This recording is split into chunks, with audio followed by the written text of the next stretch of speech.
Hola, buen día. A nuestro grupo le correspondió como tal prestar servicios veterinarios para toda la parte de manejo de inseminación, de control de gestación hasta parto, de una hembra equina con mala conformación de labios vulvares por desgarro con distosia previa.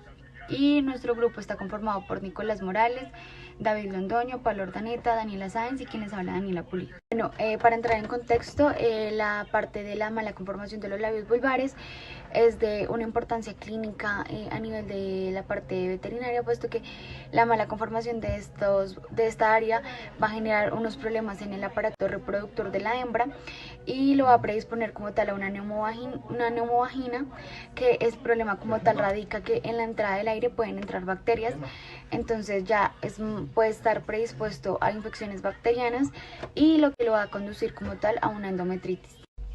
Bueno, como ya sabemos, la mala conformación de los labios vulvares va a generar un problema a nivel reproductivo en la hembra equina. Entonces, para esta parte vamos a manejar algo que se llama el índice de Kaslik, que básicamente el índice de Kaslik es como lograr un índice en el largo efectivo que hay de la vulva, es decir, que va desde la distancia entre el piso de la pelvis con la comisura dorsal de la vulva, y este se va a multiplicar por el ángulo que hay en la inclinación de esta. Entonces, de acuerdo a este índice, vamos a manejar tres grupos de hembras. El primer grupo de hembra es aquellos que tengan un largo efectivo de 2 a 3 centímetros, es decir, va a tener un índice de Kaslik menor a 100. Entonces, estas hembras van a quedar como tal descartadas, puesto que no van a tener como esa recomendación quirúrgica. Y si tienen algún problema como tal reproductivo, no se va a deber como tal a la mala conformación de labios vulvares. El segundo grupo que vamos a manejar acá es el que se considera con un largo efectivo de 6 a 7 centímetros con un índice de Kaslik mayor a 50. Estas hembras van a quedar como sospechosas, puesto que con el paso del tiempo, podemos decir más o menos unos años, pueden estar sometidas a la cirugía. Y el tercer grupo, que son aquellos animales que van a tener un largo de 5 y 9 centímetros y tienen un índice de Kaslik que va aproximadamente mayor de 50 a 200. Entonces, estas hembras necesitan ser intervenidas quirúrgicamente con la cirugía de Kaslik. Bueno, en cuanto a la parte del manejo de la neumovagina, pues como habíamos dicho, la solución ya sería una parte quirúrgica. Entonces, por esto que está asociado con la parte de infertilidad. Entonces, el procedimiento es quirúrgico y ambulatorio.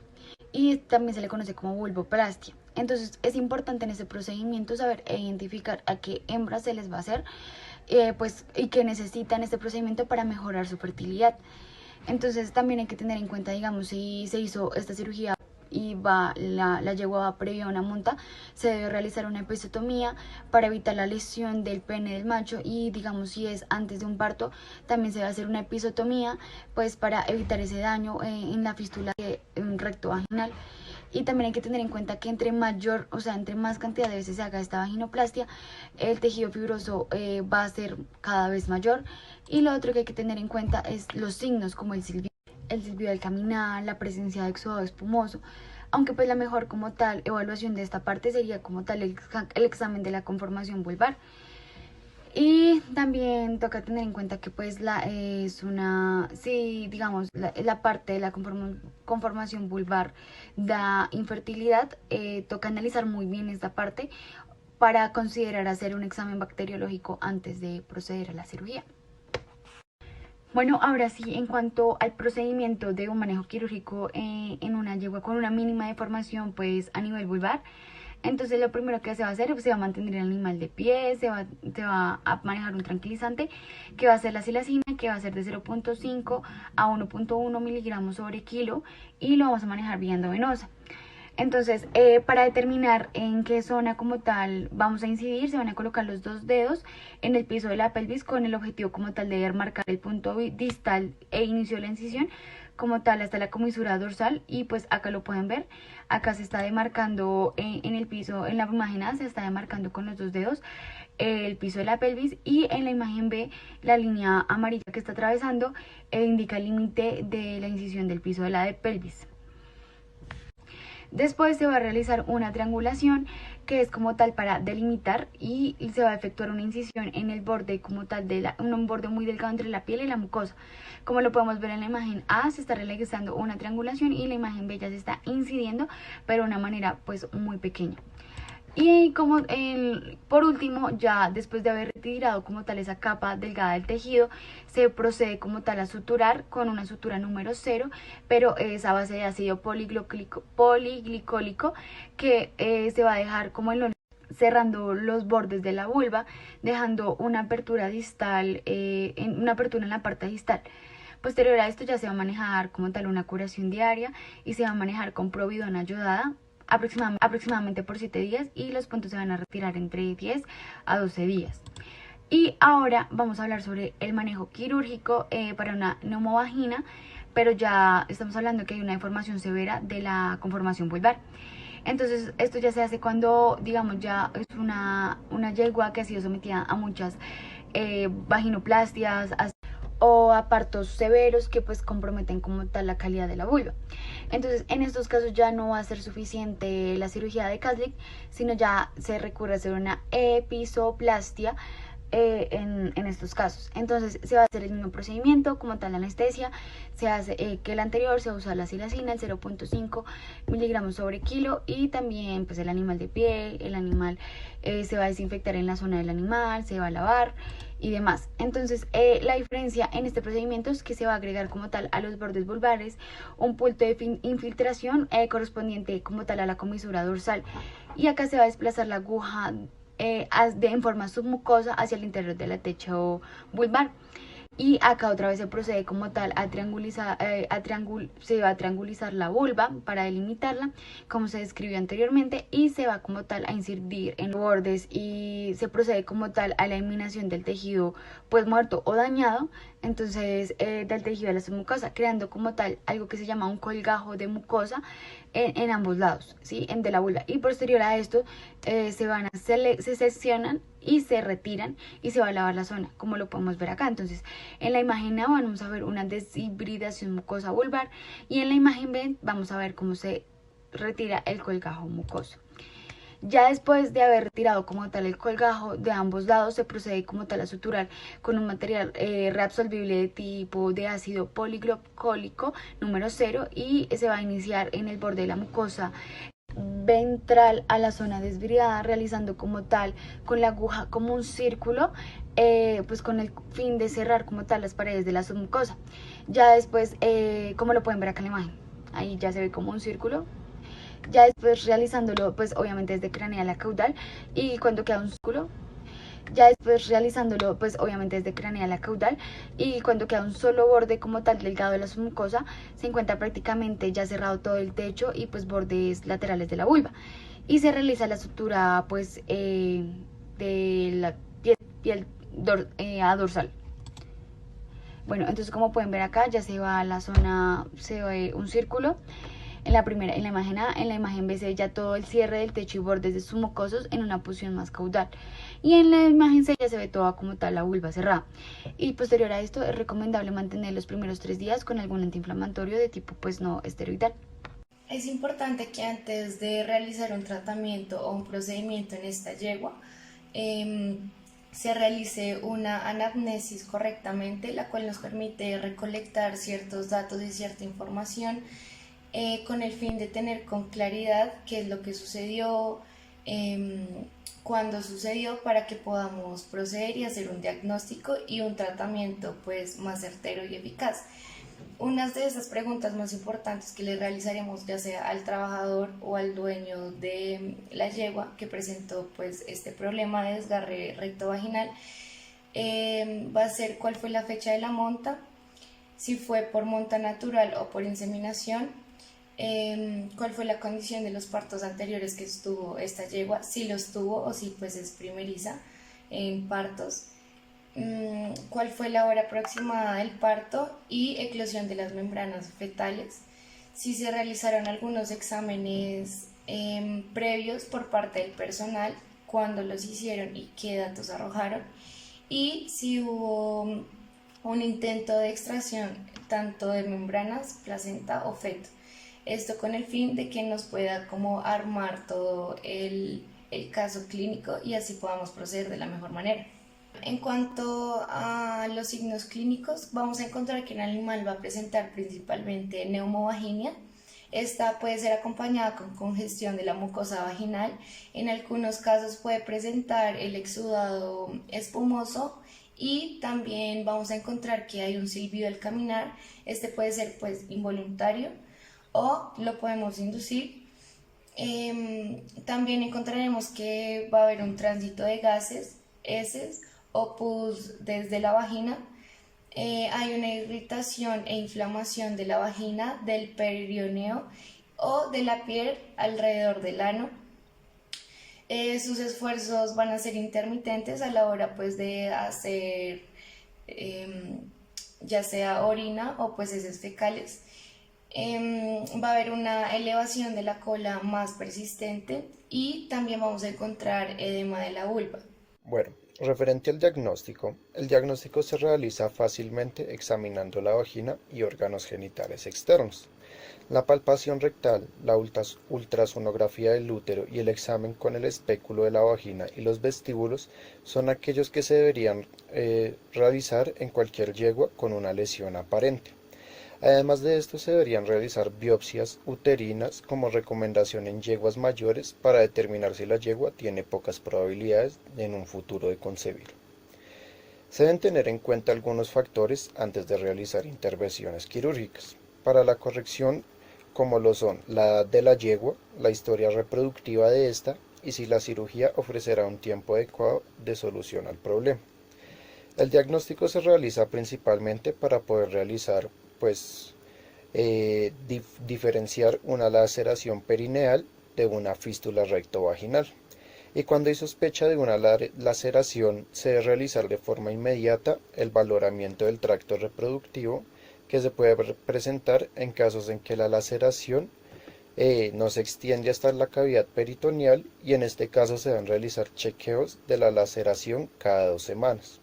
Se debe realizar el chequeo del grado de inflamación y de igual forma se debe analizar a la yegua antes de la preparación para la cirugía. El tracto reproductivo debe ser examinado vía vaginal y rectal para la detección de una laceración cervical, de identificación de preñez, adhesiones uterinas, presencia de materia fecal en el útero o una posible piómetra. Si el animal ha sufrido un daño crónico o fibrosis que puedan presentar una infertilidad, pues es inútil considerar una cirugía debido a la causa de la infertilidad en la yegua. Bueno, entonces les voy a hablar acerca del manejo de la gestación en yeguas que presentaron alguna laceración perianal o mala conformación de labios vulvares. Hay que tener en cuenta dos cosas muy específicas que requieren un manejo muy importante en estos animales. Una es que estos traumas que presentaron los animales generan una pérdida de las barreras protectoras que previenen la contaminación del tracto reproductivo de la yegua, por lo que es de especial manejo con diferente medicación y evitar cualquier contacto que la yegua pueda tener con algún agente patógeno que pueda generar alguna infección bacteriana y pueda afectar tanto a la yegua como a la cría que puede estar desarrollándose en el útero, puede generarse distintas patologías como una metritis, como endometritis, o también patologías que pueden generar que el feto muera y pues deba ser abortado. Estas lesiones no son potencialmente mortales, pero pueden volver infértil a la yegua, por lo que es importante que si se planea que esta yegua futuro vuelva a quedar en gestación, se realice el tratamiento quirúrgico adecuado y en los tiempos correspondientes para que pues, sea posible que la yegua futuro pueda quedar en gestación.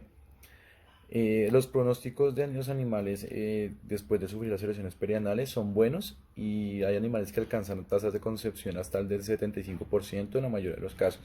Lo que sí hay que tener en cuenta es que algunos animales quedan sin la posibilidad de poder quedar gestantes tras la monta natural, sino que necesitan la inseminación artificial. Es importante que para evaluar que esa yegua pueda generar una cría saludable, es importante que se evalúen unos ciertos aspectos como es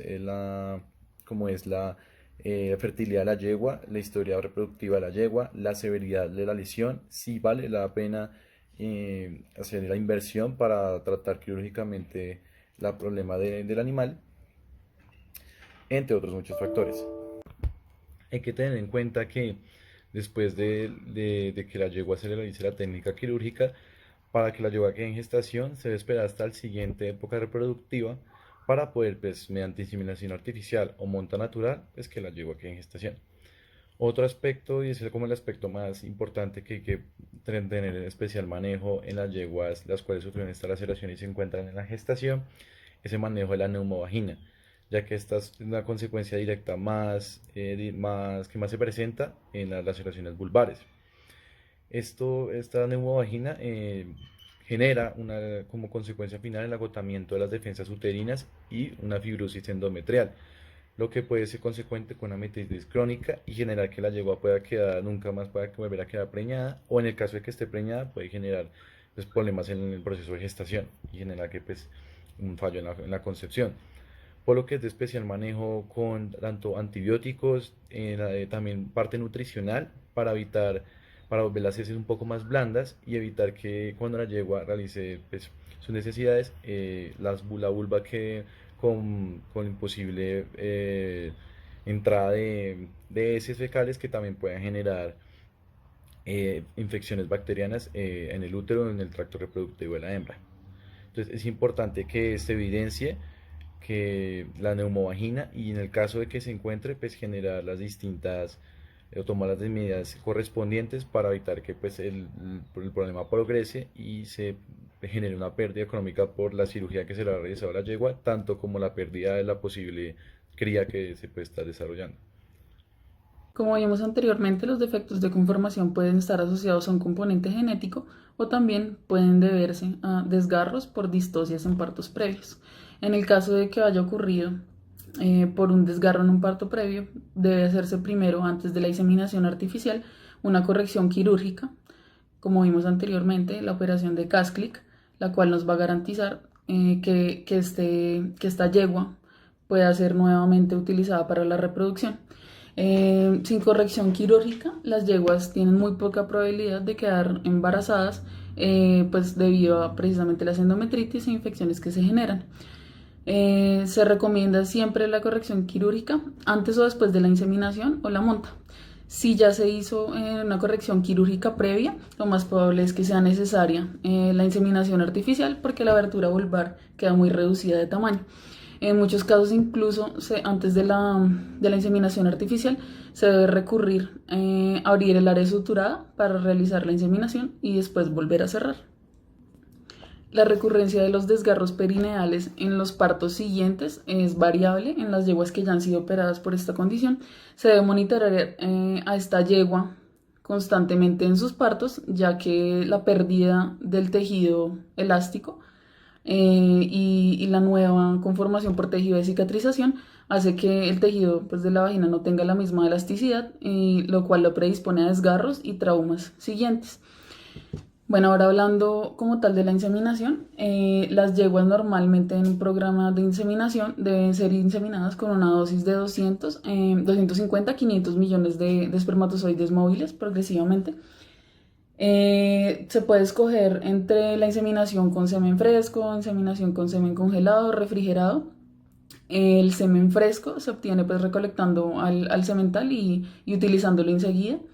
El refrigerado es, después de la recolección, se diluye con un extender y se refrigera de entre 5 a 8 grados centígrados. El congelado, pues, ya es obtenido y sufre un proceso de criopreservación para ser almacenado en nitrógeno líquido. Después puede ser utilizado, pues, en los siguientes días, semanas o incluso años después de la congelación. Después de ello, podremos escoger la técnica de inseminación artificial preferida, que puede ser la transcervical o la profunda. En la técnica de inseminación artificial transcervical, pues es la que se usa más comúnmente, y el semen es depositado dentro del cuerpo uterino. Y en la inseminación profunda se usa una pipeta de inseminación que tiene 65 centímetros de longitud para facilitar el proceso. Antes de inseminar a la yegua, se debe posiblemente vendar la cola y mantenerla lo más lejos posible de la zona perineal. y posteriormente se debe proceder al baño e higienización de toda la parte perineal, ano, nalgas, vulva, con agua y con jabón 3 veces para después pasar a ser secadas con toallas de papel. En caso de que la yegua, como dijimos anteriormente, en caso de que la yegua presente la cirugía de Kasclik, se debe realizar el proceso de episiotomía antes del servicio para evitar un desgarro ocasionado por este proceso. Una episiotomía es una incisión que se realiza en el perineo, el tejido entre la abertura vaginal y el ano durante el parto.